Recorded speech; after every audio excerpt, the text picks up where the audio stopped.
अस्सलाम वालेकुम, मैं हूं फैसल अजीज खान और आप देख रहे हैं मेरा यूट्यूब चैनल। इमरान खान कहते हैं 20 मई के बाद मैं कॉल दूंगा, 20 लाख से ज़्यादा लोग इस्लामाबाद आएंगे।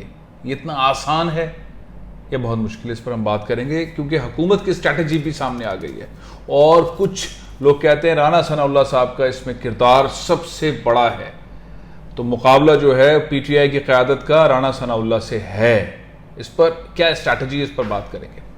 मुत्तहिदा कौमी मूवमेंट एक बहुत ही दबाव में एक पार्टी थी जिसने बहुत ही दानिशमंदाना किस्म की सियासत की और आज वो सिंध में एक भरपूर अंदाज के अंदर इक़्तिदार में आने के लिए तैयार है। बहुत ही ज़बरदस्त फैसले हुए हैं, लोग एतराज़ भी कर रहे हैं, तनकीद भी कर रहे हैं, लेकिन अगर फैक्चुअली सिचुएशन को देखा जाए तो मुत्तहिदा कौमी मूवमेंट ने बहुत ज़बरदस्त फैसले किए। उन्होंने अपनी जो बका की जंग थी उसको जीत की तरफ ले गए हैं। और पावर में आना ही होती है सियासत, आवाम को रिलीफ दिलाना ही होती है सियासत। क्या उन्होंने फैसले किए हैं वो भी मैं आपको बताऊंगा, अभी जो होने वाले हैं और आगे भी। और तीसरा, मुस्लिम लीग नून की हुकूमत है या मखलूत हुकूमत है। पाकिस्तान पीपल्स पार्टी बहुत सारे मामलात में इस हुकूमत से डिस्टेंस कर रही है, एमक्यूएम भी डिस्टेंस कर रही है, बाप पार्टी भी डिस्टेंस कर रही है। ऐसे कौन से फैसले हैं? खास तौर पे मीडिया के खिलाफ जो भी एक कैंपेन चल रही है, कुछ लोगों को फोन पर धमकी, कुछ को वैसे समझाना, कुछ के प्रोग्राम छीन लेना, कुछ के खिलाफ एफआईए के नोटिस आना। कहाँ सहाफ़ियों से गलती हो रही है, कहाँ हिरासमेंट और थ्रेट का मामला है। इसको कैसे समझा जाए कि पाकिस्तान में जमहूरियत के साथ साथ फ्रीडम ऑफ एक्सप्रेशन है और कहां वो लाइन क्रॉस कर रहे हैं सहाफ़ी व्लॉग्स के अंदर, कहां वो लाइन क्रॉस कर रहे हैं अपने प्रोग्राम्स के अंदर, और वो लाइन क्रॉस क्यों नहीं होनी चाहिए। एहतजाज करना, सवाल उठाना तो बिल्कुल हक है, सवाल उठाया जाना चाहिए। आवाम सवाल करते हैं, आवाम हमसे सवाल करते हैं कि ये सवाल आप क्यों नहीं करते हैं, ये बात आप क्यों नहीं पूछते हैं। लेकिन तमाम सवालों के अंदर कुछ लाइंस ड्रॉ होती हैं एथिकल, जो मैं नहीं कर सकता हूं, मुझे नहीं करनी चाहिए, किसी भी सहाफ़ी को, किसी भी एंकर को नहीं करना चाहिए। वो क्या है?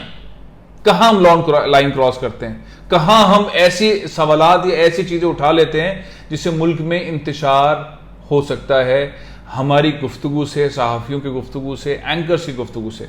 तो जो गलती है वो तस्लीम करने वाला मामला भी है, लेकिन जहां हिरासमेंट है इदारों की जानिब से उसको भी पॉइंट आउट होने की बात है। लेकिन सबसे पहले 20 लाख लोग इमरान खान साहब इस्लामाबाद लाने की बात कर रहे हैं। वो लाएंगे, एहतजाज होगा, बैठेंगे, फिर धरना होगा। उस वक्त तक धरना होगा जब तक ऐलान नहीं हो जाता कि इंतखाबात कब होंगे। ये हुकूमत चली नहीं जाती और एक केयर टेकर गवर्नमेंट नहीं आती। तो ये फैसला बहुत ही डिटेल डिस्कशन के बाद इमरान खान साहब जिस प्लान पे काम कर रहे हैं, जो अभी उन्होंने 6-7 जलसे करने हैं, उसके बाद उन्होंने यही करना है और बार बार उन्होंने घूम फिर कर ये बात करनी है। मोटी लाइन 20 तारीख तक, बार बार 20 तारीख, 20 मई इंतजार करो। ये सारे जो पंजाब के और केपी के जलसे हैं, उसमें जो इस्लामाबाद के सराउंडिंग शहर हैं जिसमें 1-2-3 घंटों के अंदर इस्लामाबाद पहुंचा जा सकता है, वहां जलसे हैं।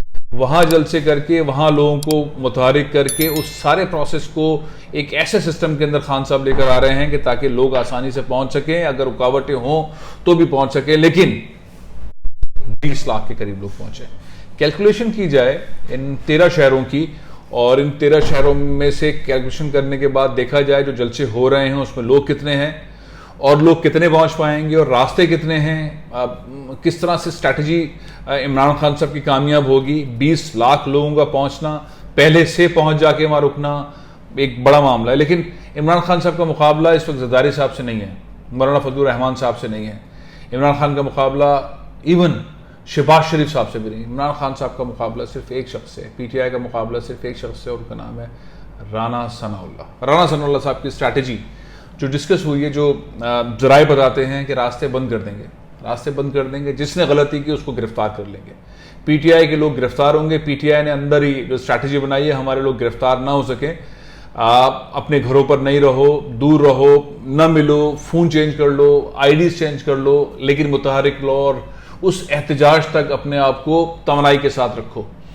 तो राना सनाउल्लाह साहब ने जो अब तक 3, 4, 5 स्टेप्स लिए हैं वजीर बनने के बाद, वो बहुत एग्रेसिव हैं, वो गवर्नमेंट लॉज वॉज कुछ नहीं, वो अपनी स्ट्रैटेजी के हिसाब से जा रहे हैं, ठक ठक ठक ठक। उन्हें पता है कि टाइम बहुत कम है, मैं अगर फेडरल कैबिनेट की मीटिंगों के अंदर लग जाऊंगा और मैं इसमें लग जाऊंगा और इस अप्रूवल में चला जाऊंगा तो बहुत टाइम लगेगा, इसलिए वो ठका ठक काम कर रहे हैं। तो मुकाबला उनसे ही, और राणा सनाउल्लाह बहुत एग्रेसिव खेलते हैं और नज़र भी आ रहा है सारा एग्रेसिव खेलते हैं।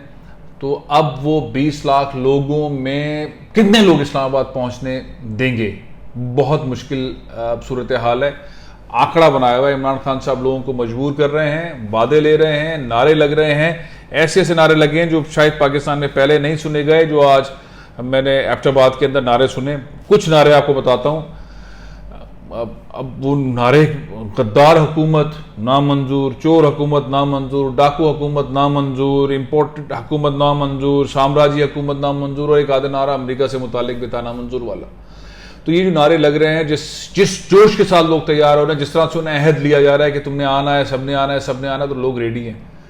तो अब ये एक क्लैश वाला इन्वायरमेंट होने जा रहा है 20 तारीख के बाद। लेकिन उससे पहले जो जलसे बना रहे हैं वो जलसे करेंगे, देखते हैं क्या होता है।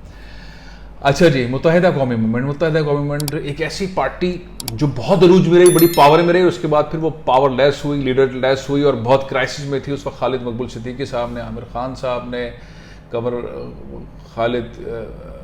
कंवर नवेद जमील साहब ने और बहुत सारे लोगों ने इसको मुतहरिक किया, जिसमें वसीम अख्तर भी थे, नसीन जलील साहिबा भी थी, ख्वाजा इजहार भी थे, बहुत सारे लोगों ने। तो उस वक्त से जो उसको स्लो लेकर चले, आज अगर हम देखें तो MQM को कोई तनकीद का निशाना बनाना तो बनाए, लेकिन फैक्चुअली अचीवमेंट्स और पार्टीज़ की जो कि हुकूमत में और अपोजिशन में रही, सबसे ज़्यादा बहुत ही जिसे कहते हैं ट्रस्ट डेफिसिट का मामला था, केसेस का मामला था, दफ्तर बंद थे, पार्टीज बात नहीं कर रही थी, सिचुएशन MQM के लिए ठीक नहीं थी। MQM ने बड़ा ज़बरदस्त किस्म से रिजल्ट ओरिएंटेड किस्म के अचीवमेंट्स किए हैं।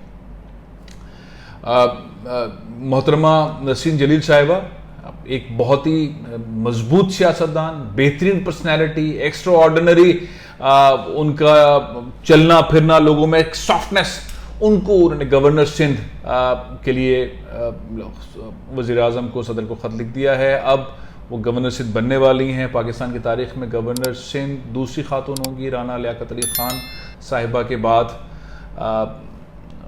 नसीन जलील साहिबा, MQM चाहती क्या है उनसे, और MQM को और क्या क्या मिलने वाला है, और वो किस तरह की प्लानिंग कर रही है, जल्दी जल्दी बता देता हूँ मैं आपको। नसीन जलील साहिबा को लाने का मतलब ये है कि वो एक डिप्लोमेटिक कोर जो MQM को होता था उसको लीड करती रही है। तो सारे काउंसलर्स वगैरह को वो जल्दी से अपने पास बुला लेंगे, गवर्नर हाउस में रिस्पेक्ट देंगे और अपना नैरेटिव बिल्ड करेंगे उनका, उनकी पार्टी का जो उनके साथ हुआ है, वो तमाम चीज़ें जो MQM की उस अंदाज से पहुंच नहीं रही थी वो अब ऑफिशियली पहुंचा करेंगी, वो खतूत लिखेंगे और सारी चीज़ें करेंगी। दूसरा, वो डिप्टी मेयर भी रह चुकी हैं, तो उन्हें इंतज़ामी मामला का काफ़ी सारा पता है। तो वो एक पैकेज की शक्ल है नसीन जलील साहिबा की। अब वसीम अख्तर को लेकर आते, या आमिर खान को लेकर आते, या आमिर चिश्ती को लेकर आते, उनमें सिंगल दो 3 4 खूबियाँ ज़रूर हैं, काबिल लोग हैं, लेकिन नसीन जलील साहिबा एक पैकेज हैं। वो खातून हैं तो उनको एडवांटेज मिलेगा, सॉफ्ट स्पोकन है मिलेगा, सेनेटर रही हैं, उन्हें इस्टेब्लिशमेंट का, सेनेट का सारी चीज़ों का पता है, मेयर डिप्टी मेयर रही हैं, जब नहीं होते थे मुस्तफा कमाल साहब तो वो एक्टिवली काम करती थी, उन्हें तरीके का पता है, ब्यूरोक्रेसी किस तरह काम करती है, किस तरह काम करना है, और वो डिप्लोमेटिक भी मामला को इस वक्त MQM जिस भंवर में फंसी हुई है सॉफ्टली उसको निकालने में, आगे ले जाने में बड़ा बेहतरीन। तो मेरे हिसाब से नई MQM की राब्ता कमेटी ने बहुत ज़बरदस्त फैसला किया है नसीन जलील साहिबा को लाने में। अब क्या होगा, अब वो कमिश्नर चेंज करेंगे, ये तो तय हो गया कि जो कमिश्नर कराची हैं इकबाल मेमन साहब वो जाएंगे और डॉक्टर सैफुर रहमान साहब को कमिश्नर कराची लगाया जाएगा। एक फैसला ये है। तो गवर्नर के साथ इस वक्त प्रिंसिपल सेक्रेटरी हैं to the governor doctor Saif, वो इनके साथ अब एज ए कमिश्नर आ जाएंगे, वहाँ पे कोई और ऑफिसर आ जाएंगे।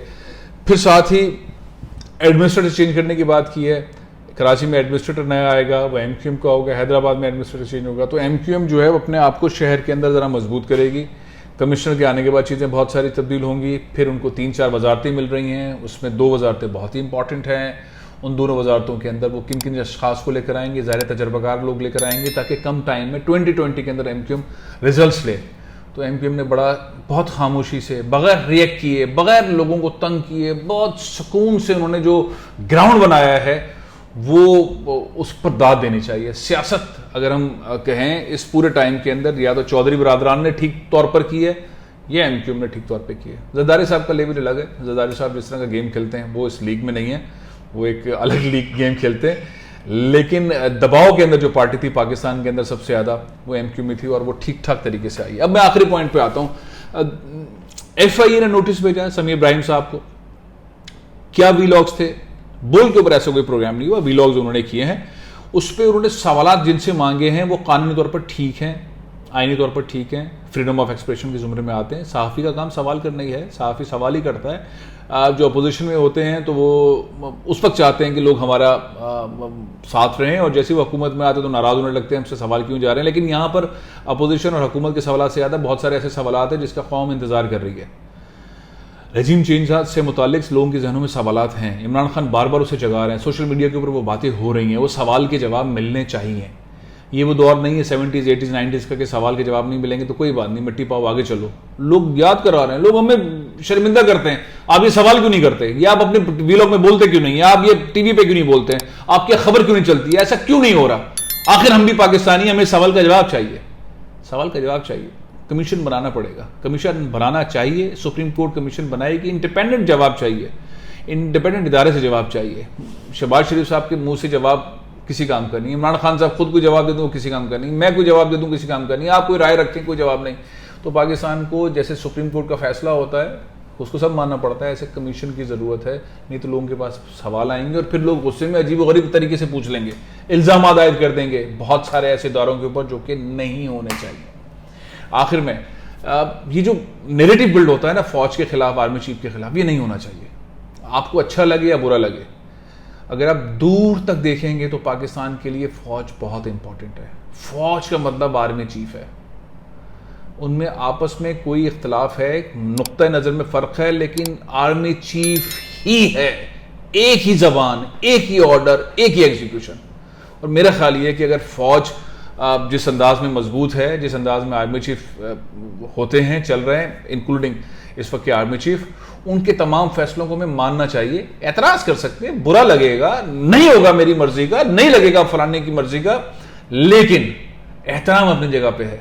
हम ऐसी बॉलें नहीं करा सकते जिससे इंडिया को फायदा हो, हम ऐसी बॉलें नहीं करा सकते जिसमें मुल्क में इंतशार हो, हम ऐसी गेंदे, ऐसी बातें, ऐसे प्रोग्राम नहीं कर सकते जिससे अवाम और फौज सामने आके खड़े हो जाए, नहीं कर सकते। कोई भी सियासी जमात है, कोई भी सहाफती तंजीम है, कोई भी मीडिया एंकर है, ये चीजें नहीं कर सकते। हम बड़ी ही एक स्ट्रगल के अंदर पाकिस्तान ने दहशतगर्दी को पीछे धकेल कर अमन लेकर आए हैं, जमहूरियत को लेकर चल रहे हैं, आड़ी तिरछी टूटी करप्ट जैसी भी जमहूरियत है वो आगे चल रही है। हमें इसी मैदान के अंदर खेलना है। आपको मेरी बात अच्छी लगती है या नहीं लगती, लेकिन फौज के खिलाफ बात करना, फौज के किसी ऑफिसर्स के खिलाफ बात करना, उनके खिलाफ सवाल उठाना, ये पाकिस्तान के हक में नहीं है। इनडायरेक्टली, डायरेक्टली घूम फिर के देखें, ये पाकिस्तान के हक में नहीं है। तो ऐसे लोगों की ना मदद की जा सकती है, ना ऐसे लोगों की सपोर्ट की जा सकती है, ना ऐसे सवालों को उठाया जा सकता है। हाँ, जमहूरियत के दायरे में रहकर उन सवालों को उठाया जा सकता है, उस पर बात हो सकती है, उस पर बिल्कुल बात हो सकती है, पाकिस्तान को मजबूत करने के लिए बिल्कुल। तो जो रेड लाइन है वो क्रॉस नहीं होनी चाहिए।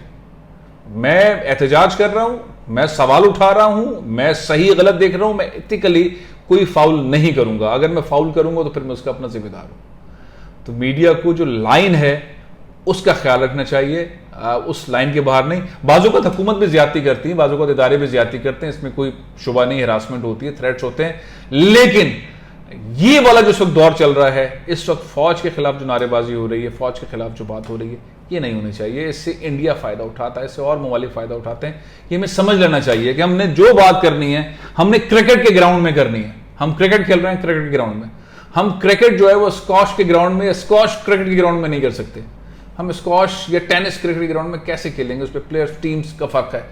आपको ये चीज़ें फैक्ट्स की बुनियाद के ऊपर जज्बात से निकल के सोचनी, समझनी और एग्जीक्यूट करनी है।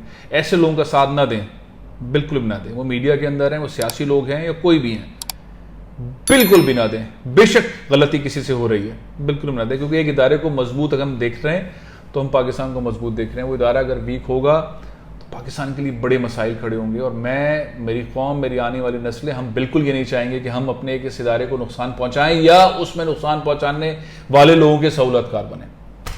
कमेंट कीजिए, बिल्कुल कमेंट कीजिए, एमक्यूएम की स्ट्रैटेजी क्या है, 20 लाख लोग पहुंच पाएंगे? और राना सनाउल्लाह साहब की स्ट्रैटेजी जो मैंने आपको बताया, आप उससे एग्री करते हैं नहीं?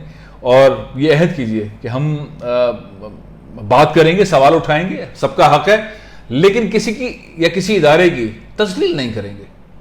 कोई ऐसे सवाल नहीं उठाएंगे जो आइन के, कानून के मुनाफी हों, और अच्छे अंदाज के अंदर सवाल पूछेंगे। और एक बार नहीं, जब तक जवाब नहीं आएगा हजारों लाखों बार पूछेंगे, नए अंदाज से पूछेंगे, लेकिन गुस्से में भी नहीं आएंगे। प्रोग्राम में खत्म कर रहा हूँ, इंशाल्लाह कल फिर हाजिर होऊंगा। इजाज़त दीजिए। पाकिस्तान जिंदाबाद।